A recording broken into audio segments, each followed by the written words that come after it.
Hey, RLCI pastors and leaders, this is Pastor Dave from Michigan City and Chesterton, Indiana, and I want to share with you today one word that will help in your leadership, in your churches, and that word is culture. You know, you might think Brian Houston's the culture guy, or maybe you think like, I've heard all this before. Yeah, we have culture in our church, but I really want to question, what do you think culture is? And the term culture is so much more than a thought.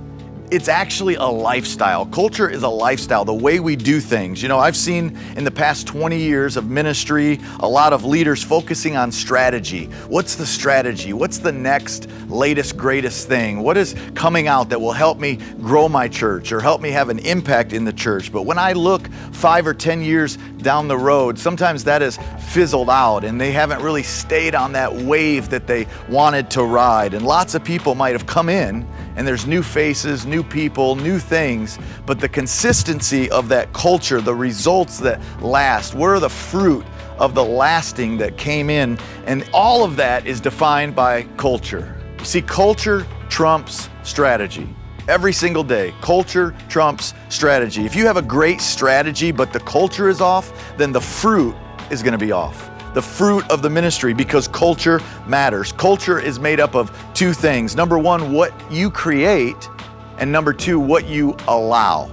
You see, sometimes we think that culture's happening, but we're allowing other things to happen that we don't want to happen. So if you're not intentionally creating culture, then it will be created by default. And your team or those people that attend your church will begin to follow suit, and that culture that you did not create but you allowed will begin to grow and happen. You know, you can have leaders who came and they're inspired, and you can have them go to conferences and be taught things and just really be motivated, but without a culture that is deep in them, they will end up going back to where they started. You know, if you don't know what kind of culture you want in your church, then it's going to happen outside of that, because culture starts with you as the leader. Let me tell you this, the stronger culture always wins. Let's say you get on a plane and you go to China, and when you get to China, you just decide you're gonna speak English and everyone else is gonna have to mold to your culture.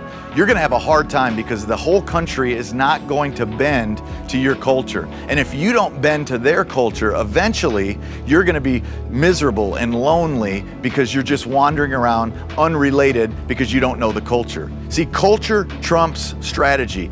The stronger culture is what wins in our churches. You either conform and learn it, or you feel like you're left out of it. People will conform to the strongest culture. So if you have a culture where people complain, guess what? All of a sudden, people that come in are gonna be getting a hold of that culture and they will become complainers. If you have a culture where people come in and they have a passion for Christ and they're excited about God, guess what? You're gonna have a culture where when guests come in, they're gonna have a passion for Christ. They're gonna follow along to that stronger culture because you begat what you are. Pretty soon you're gonna ask yourself, how did my church get like this? Or how did my church begin to feel this way or look this way? For example, Road to Life Church planted 4 years ago, and we've grown from 4 staff members to 37. From 1 campus and 1 service to 3 campuses and multiple services. We've had people come from all over. We have over 300 active heroes, which you may call volunteers, every single Sunday serving in the church. You know, we get calls every week and people are asking, what is the secret sauce? What are you doing? What is the leadership principles that you are investing in? And the answer is simple, it's culture. We're putting into the culture of our leaders. We drive culture. For example, we don't let any of our heroes, our volunteers, we don't call any visitor a visitor. We call them a guest.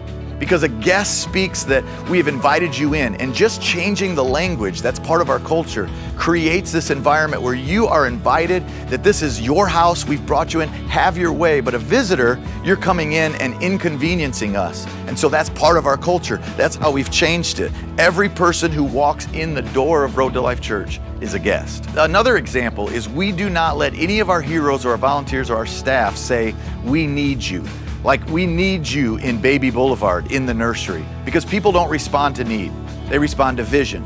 And so that is part of our culture, that we say it's an opportunity. Guess what? Babies are coming, lives are just being born, and there's such an awesome opportunity to invest in them. Wouldn't you want to come and invest and be a part of what God is doing in these babies' lives? And I'm going to tell you, when we go at it that way, the hero applications, the volunteer applications, they come pouring in. Church, it's all about culture. So don't get frustrated with your team members or even your volunteers or those that come to your church if they seem like they're not excited, they're not passionate, or they don't want to serve, or you just seem you can't get people involved. Because really, it's culture, and it has to start with us. I cannot tell you how many times I've walked the hallways or walked the church lobby, and when I saw somebody that was not demonstrating culture, I would say, hey, that's not our culture. Let's pick that up. Let's freshen that up. You have to constantly inspect as you develop that culture, because culture matters.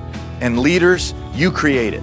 I want to challenge you to begin to look at your culture, to change the culture, because it starts with us as leaders. And watch God begin to open up. Watch people begin to follow, because the stronger culture always wins. Over strategy, over any idea or any conference, the culture that starts with the leader will begin to infuse those that are underneath them, and your church will begin to reach out, become more passionate, and reach more for Christ. We are so thankful that we are able to speak to you today. I hope this helps you, and remember, you are the culture leader in your organization.